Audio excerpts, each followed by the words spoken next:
in a heated bath with water dyes. So this is a video on it, and since, I don't remember when I did this one, but I've refined it and taken and simplified the steps and removed steps because it's quicker. But it depends on how you flatten or how each bundle that you get, how it flattens out. Sometimes you don't have to iron it. I do, but you don't have to. It's an extra step. And then it just gets cut, applied with the glue, and you start laying them out. So it's just basically, you know, it's rinse and repeat on this.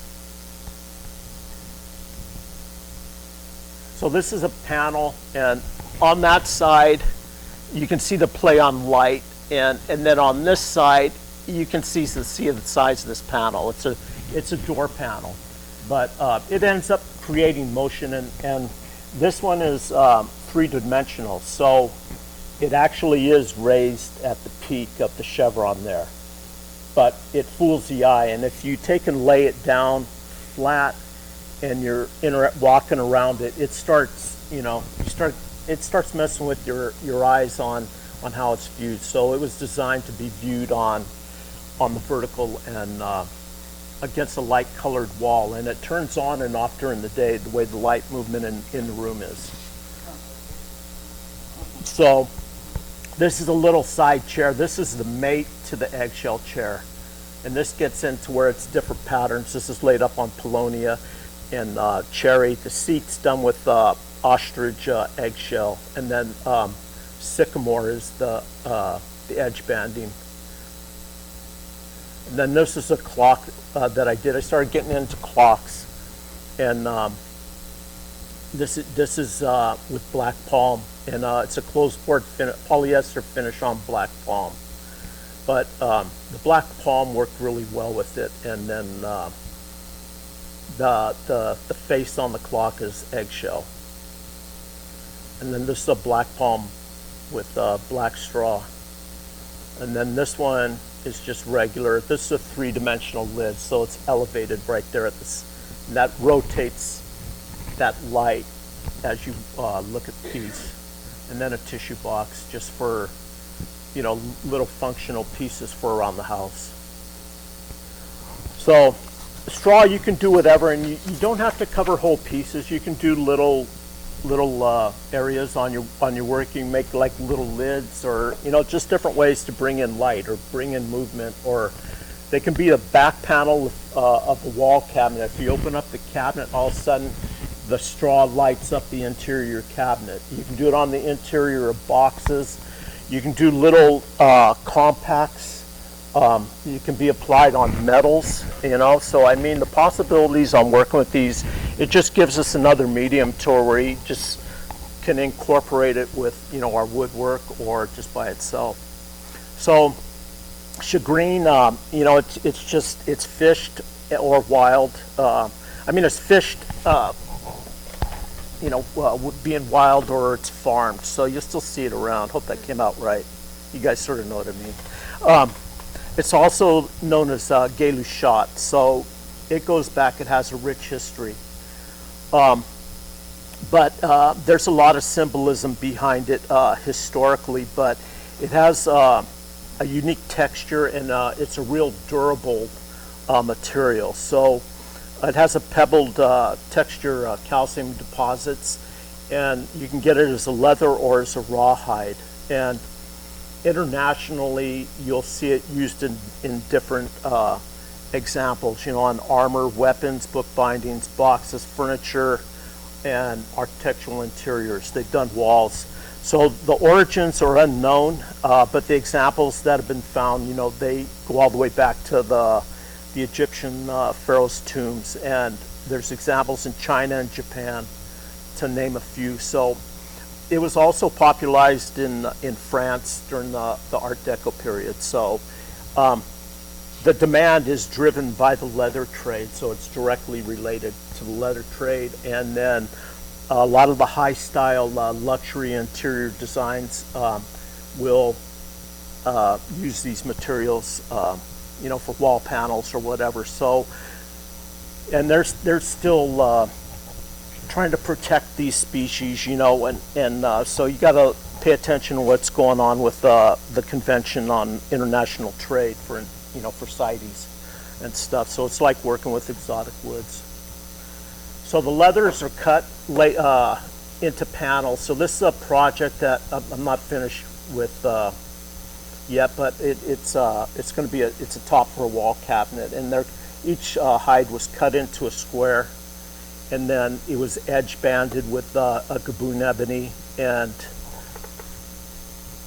then I made up samples of all this first. So I brought this sample in last time of this leopard wood, and then this is a block pattern of some remnants that I had with it, and I wanted to see how they worked. So again, I make samples.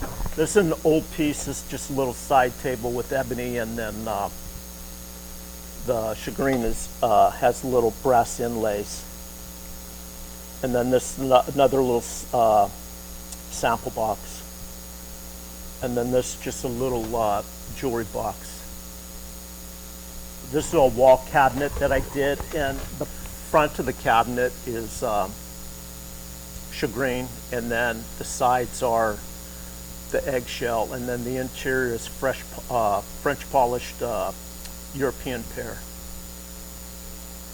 So the leathers and stuff, we can, it just for each person it's always different, so on what materials they'll use. This next part is on the urushi lacquer and stuff, and it's also known as Asian lacquer or Japanese lacquer, but it's not the same, or we can't confuse it with European lacquer. So that was the Europeans at a certain time were trying to copy what the Chinese and Japanese were doing when the trade routes opened up. So that's like a whole totally different material that they were using, and it's not shellac's different, and the 20th century nitrocellulose lacquer is different. So urushi lacquer, it's just a natural material. There's samples that go back 9,000 years, and it's the beauty of it is that it's hand applied, so it has unlimited possibilities, and you can come up with some really beautiful depth and appearances. So it's a milky sap from the tree, and it comes from the sumac family, which is poison oak. So it grows in Southeast Asia, the trees do. But for me, it's comparable to like shellac on steroids because it's hand applied, but it cross-links, you know, and it makes it towards nice. This guy's 87 years old, so I just sort of want to do a little pick-me-up. I think he just passed away, but he's passing on the trade to the next generation, which is nice. But he's a scratcher. This is his little forest. These trees are around 10 years old, but they produce the lacquer that they want. And the way they harvest it is really simple. And they don't get much, but they just get enough that when they refine it, they can take and you know, process it and then put it out to the market. But he just removes the bark with this tool, and the black marks are some of the old areas that he scratched. And they harvest at, I think there's like 3 times a year that they harvest, either 2 or 3, I can't remember. And the qualities are different. So, but he goes in, he'll clean it out one more time, and then he'll take a little tool. He has the younger guy now just taking it out and putting it in the bucket. So it's real simple. From there, they'll put it in a stirring machine, and they remove the moisture, and then it gets filtered, and then it's graded, you know, and then it goes to different people. So you'll see different regions have different qualities. So the Japanese is the highest quality lacquer. Chinese, Vietnamese, and around some other areas, their quality change. So there's just a quick video here of an application process. And this was a little stool that was made by a gentleman, and the top is just it's just brushed on rushi lacquer, and it's a black. There are ones that are clear, and this little bowl is this on a Keyaki, and it's just a clear, but it's a nice warm finish. Where do you buy that? You have to get it internationally. So Japan is the best place to get it from. So there's probably about 3 or 4 places in Japan that'll ship here, and you can order it online. They'll send it out to you. Usually get it, if you order it, say the first month, get it at the end of the month. But now with tariffs, we're having delays because of who ships here. So that's the way it used to be. So this is the wall cabinet that I'm doing, and that's that leopard wood, and that's with a white shagreen leather on top. And the other 2 doors are off, but it was just a long process. So the sample is on the left-hand side, and that's a bigger one, but that sample over there is what it was. So this is a knife that I use for cutting the brushes that I have, and this is done with a rub through Japanese lacquer. This is the little bowl set on a serving tray. That's just a figured redwood that I found at a yard sale for like $5. So anyhow, and this is a little detail. The lacquer really complements this Wenge because it retains its color. It keeps that nice chocolatey look. And it didn't require a lot of labor, to finish it. It was pretty basic. And then this box I brought in last time I was here, but the top is done with the Urushi lacquer.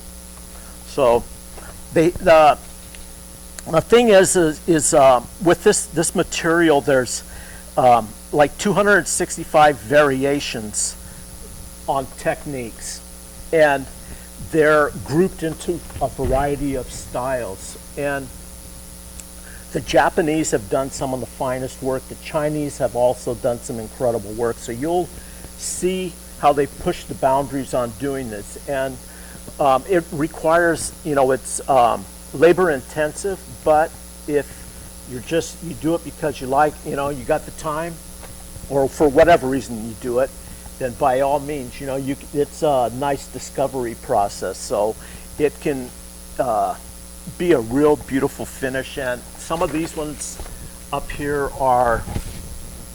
these are some of the different ones that I've done. And my techniques are really limited. There are certain ones that I favored because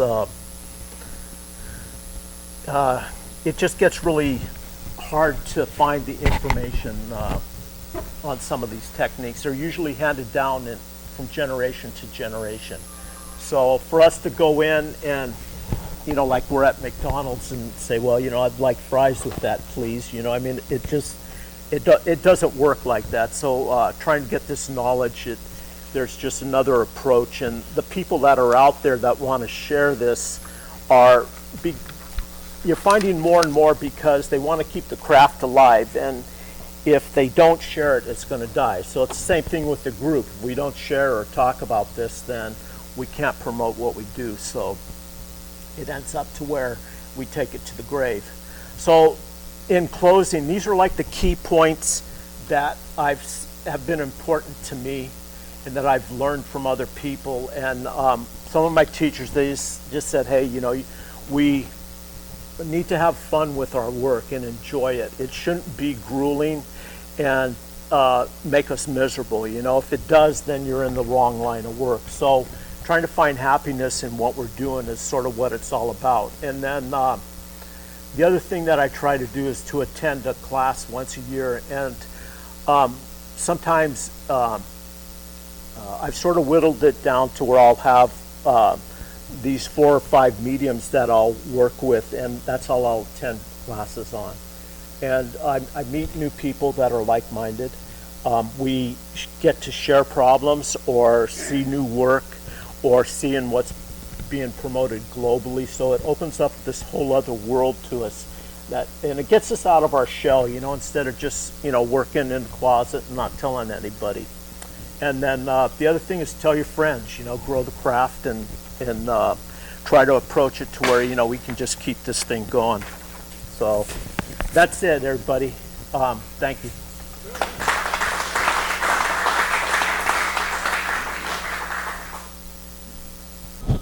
Thank you, Joe.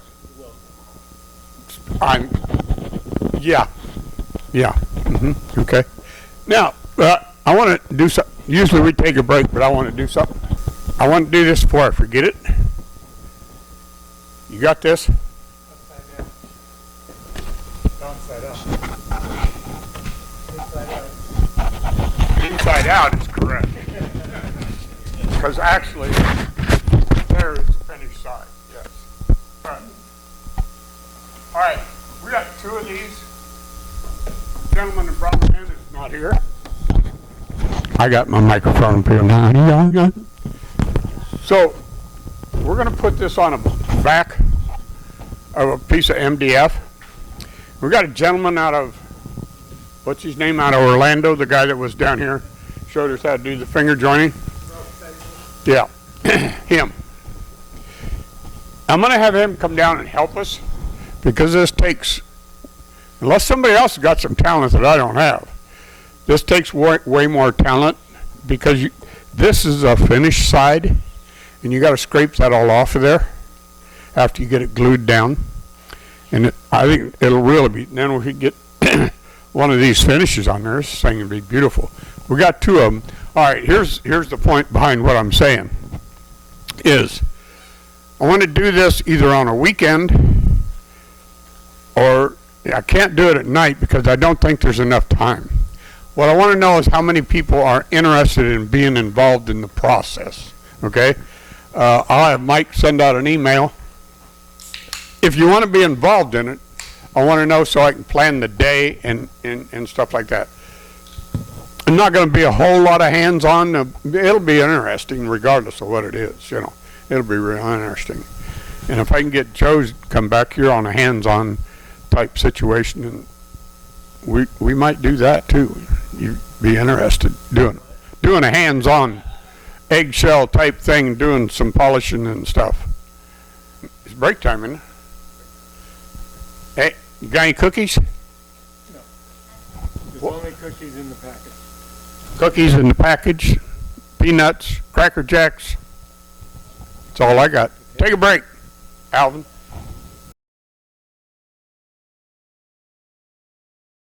Quit ignoring me, Mr. Smith. Mr. Smith, your job. Is it show and tell already? Yes. And if your mic doesn't work, blame Alvin. Alvin? Was it Mike? It's close, right? Mike? It's that guy that's behind the, I moved over. Oh, he's over there. Okay. he's over there. Yeah. Okay. I'm going to show you guys a display stand. I'm working for my friend of mine. He does model trains and winter scenes. So he wanted this Christmas tree looking display. 36 inches at the bottom. And then it goes down, I think it's about 12 inches at the very top. Then all different sizes of circles that I cut out of plywood, which I did all the four top ones on the bandsaw using bandsaw jig that I had made. But I have an 18-inch bandsaw, and you can't do that on a 36-inch bottom. So on the bottom one, I ended up having to use the router and Trammel, which didn't come out as perfect as the bandsaw. The bandsaw actually does a pretty nice job on a circle. So those were all cut out, edge banded. Then on the stem, I glued up 1x3 popular and then cut it down to a 2x2 square. And then I bought this 1-inch roundover bit for my router table. That was interesting. So 3 sides are perfect. And then the one side, boy, don't drink the day you do that. Holy smoke. That one side, I did pretty good though. It was almost perfectly round all the way. It looked like a 2-inch dowel. And so they're all separated 15 inches apart. Then you put one of those, what do you call those, anchor bolts, where you anchor the bolt in, and everything is screwed together so it can all be disassembled. And the very top is the butterfly nut. And then, of course, I don't have a picture of the stand. I just took a picture of it before I left tonight. But I made a wood stand. And yeah. So you made 3 of those? So, yeah, made too many. But anyway, no, I only made the one. So anyway, the only thing left to do on that is we're gonna run electricity through it, and I have to put electrical holes to run all the plugs, because I guess he's got HO and N gauge trains. The N gauge, of course, going to the smaller one, HO towards the bottom. I don't know if he has an O gauge for the very big bottom, not sure. But all the house lights and everything will light up. So needs electricity. But he's going to do the finishing. I just had to build it. So, but that's what it looks like sitting in the shop today. Okay, that's what I did. Nice. All right.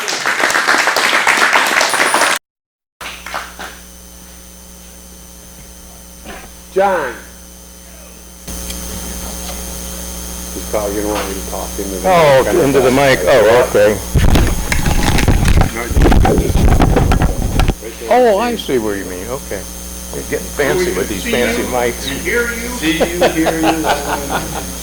Oh, this is just a little fretwood piece that I did a couple months ago, and then I wanted to give it a good shellacking, and the only way I figured was I had to dunk the whole thing to get the interior, some of it on the interior.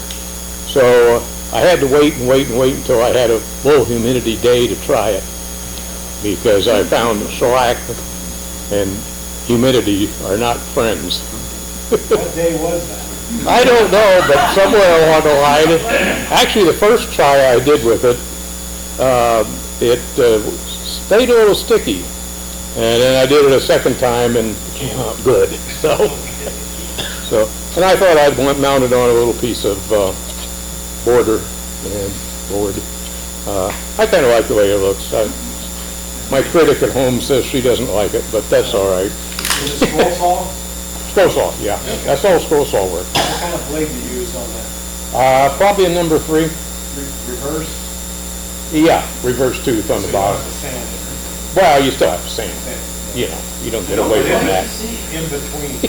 I mean, in between all the little frets? Well, no, you can't get in between the little frets. You know, you can just do the big ones.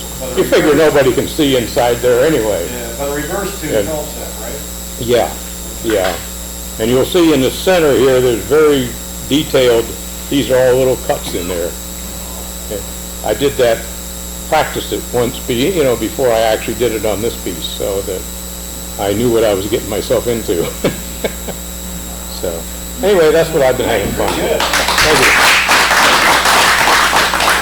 you. Marvin.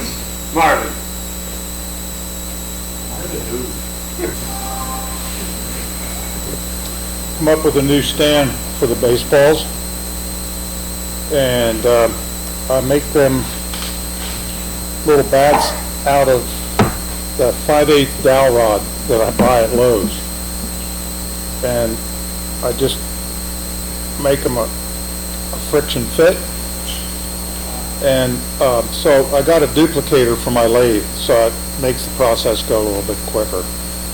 But to make 9 of these, I had to make 27 bats, so I felt like I was getting into a production. And then to make the base, this was the hardest part. I had to come up with an angle for the holes and how to put them in there, so because when you aim each one toward the center, they all compete for the same space. So I had to figure out how to offset them enough and get the correct angle so that they all hold the ball, you know, like right at the top. I didn't want it down too far and I didn't want it up too far, so. Yes. Yeah. And you put the stitching. and I put the stitching on. Yeah. I did that here one night, screwed it up, remember? So yeah, I've been wanting to do, that was a project I had in my mind for years actually, and so I finally got to work and did it. But so the holes, I have it's called a drill wizard. One-Way makes it for on the one-way lathe. You actually put it on the bed of the lathe, and you mount your drill in it, and you can adjust it to however you want. They're made actually for putting holes in the chair rungs, and so that's what I used to drill those holes. So once I got the jig set up, I made a dozen of those blocks just in, not too much time. But I have to use the Forstner bit first, and then I come back through and made the 5/16 hole to put the bat in. So that was just the other way I used to just put a single bat and set it on top of the bat. Well, everybody would come and grab it, and then the ball would fall off. So that's it.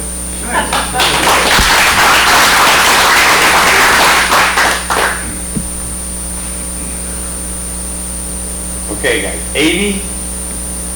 Looks like AV on here. Who signed their name with 2 letters? Alvin. Alvin? It's like a no. Okay, all right. And they don't have what they brought, so I can't even Sometimes- ask you what you brought. Sometimes you have to encourage people to do stuff, okay? But I thought this was so awesome. Oh, it was fat. Okay. Okay. What's the abbreviation for So, I don't know. Must be AV, I don't know. hey, You're leaving me out to dry, too. You don't even say anything. now, this guy hand drew this, scanned it, put it in his computer, and then cut it on here. On the I CNC. think it's just absolutely awesome. The CNC. CNC. He's kind of quiet and bashful, so I got to do his talking for him.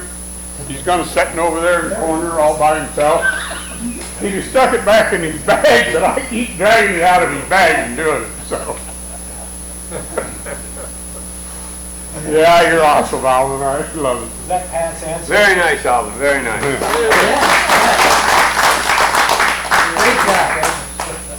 Great job. Jared. So I've gotten to work on this frame for about a month now.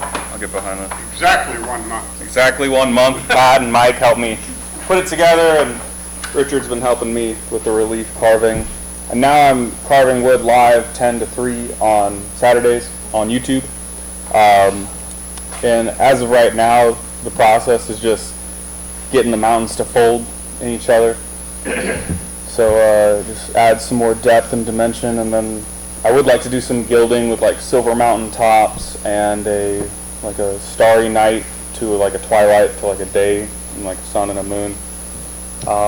Yeah, so that's what we're doing on Wednesdays on relief carving. So Nice. yeah.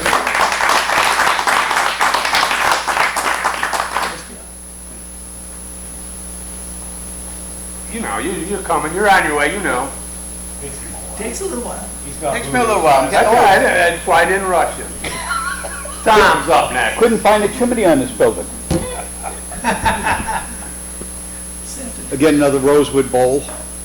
Right? One of the things that I've done now, and I try to incorporate it on all of them, is this little foot. It raises it, gives it some nice looking lift. But would say this whole style, I've been able to go and pass it off as a salad bowl, fruit bowl, or just an art piece that you put on a shelf, table. Very nice. Again, Howard's Butcher Block. What's the finish? Howard's Butcher Block. How many goes?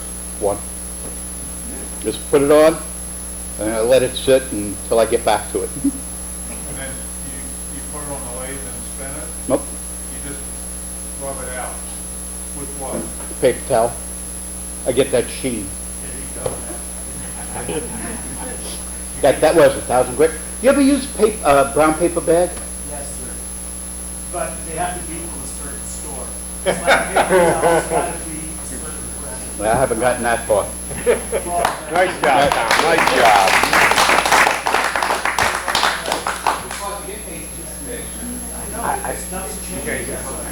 I didn't do it that time. Alan?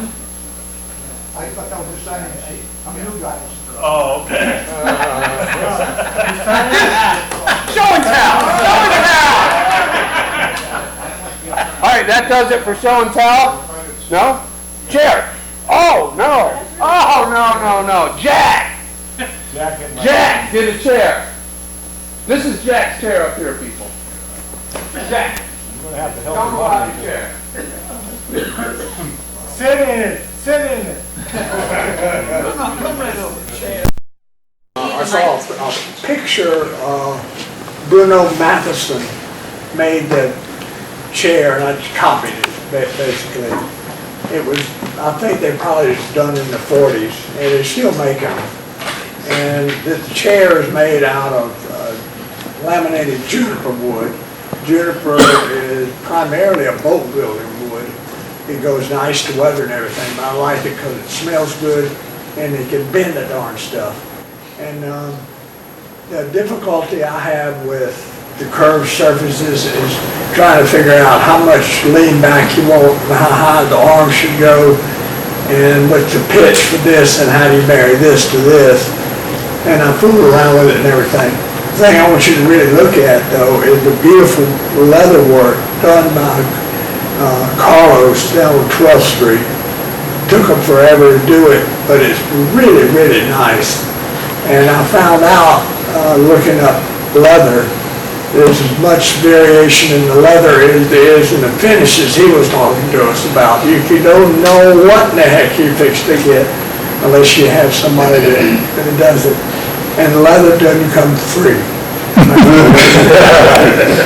I took almost 2 hours, but it didn't take it. I had to order 2 hides and to make this, and I have some left over. The pillow rest goes up here if they ever get it done. Anyway, that's what I did. Very nice. Now we're done with show and tell, Pat. Is that it? That's it. That's it? How about this AV up here? Who's AV? I don't know who AD is. Come on.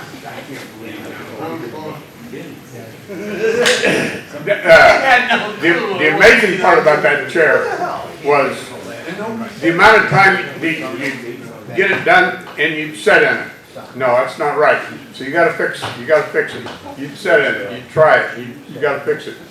So there's a lot of work in that chair. Yeah. You guys ready? I'm trying What's going on? We're coming. You need AV up here to help you? Where is AV? AV? I think we got a new name for him. He's not listening to us at all. All right, here we go. Use the microphone. Use the microphone.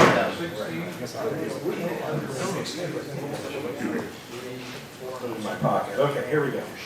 Do another shake here. All right, we're gonna do the raffle first. While Mike's counting the money. All right. What we got here? I'm gonna get you to pull me out a ticket. All right, look at your red tickets. Hold your own. Hey, you took my money, but you didn't get no tickets. I got your ticket down in here. I kept it separate, so I'll take it home with me. All right, 80-50. Who's got 80-50? It's not Pat. He had 80-49. 80-50. Who's got 80-50?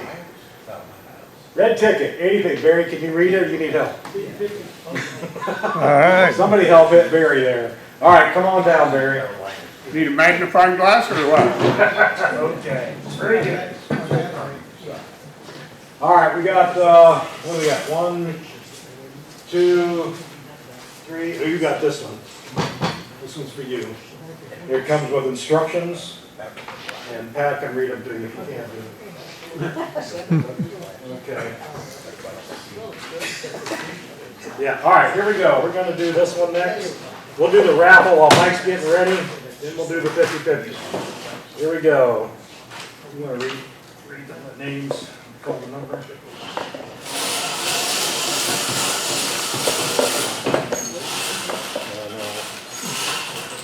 All right, first number is 15.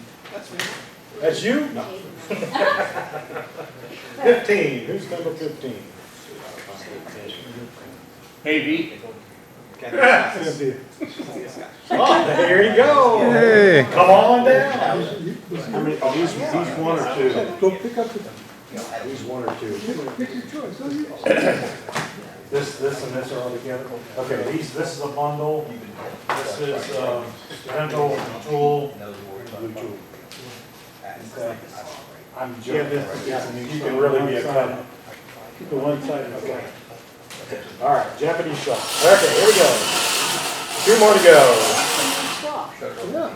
All right, 22.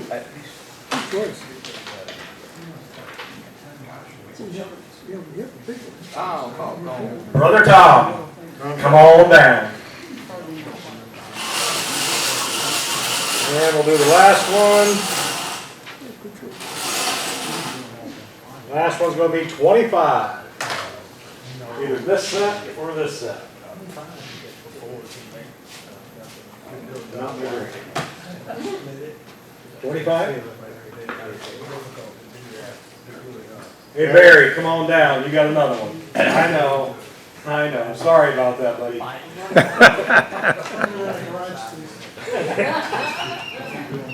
Poor guy. You get that slack right there. All right.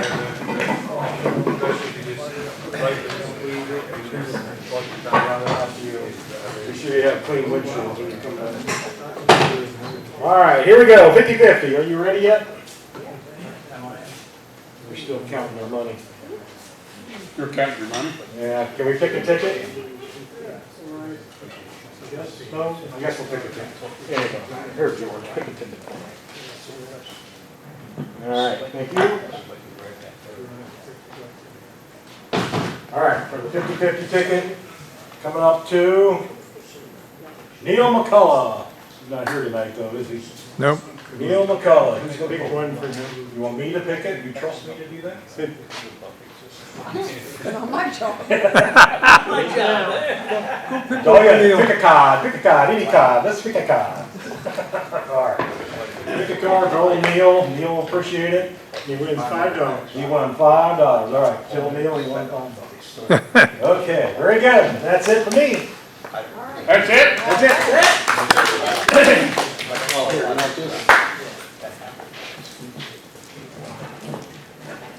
I guess it's thanks for coming.